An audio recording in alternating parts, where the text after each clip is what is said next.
momentum. It's one side of the law of inertia that states an object in motion shall remain in motion until or unless acted upon by an outside force juxtaposed by stagnation, the other side of inertia. Most people want to get into momentum and stay there. So let's talk about how do you get into a position where you can just keep moving steadily and just keep yourself going and staying in flow, regardless of what you're doing. Usually doing something that you want, right? Point number one, focus on result producing behaviors. What is the outcome that you want to produce?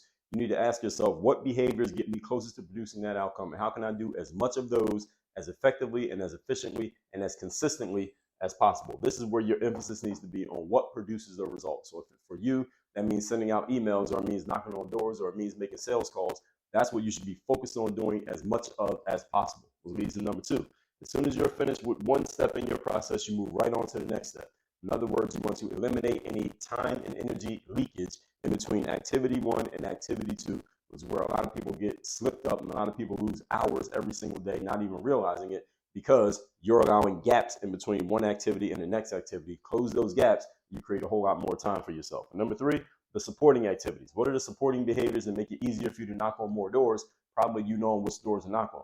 What supporting activities allow you to send more emails? Probably having your emails already written. So the supporting activities are the things that let you do more of the result producing activities. This should all be working in a system and in a cycle.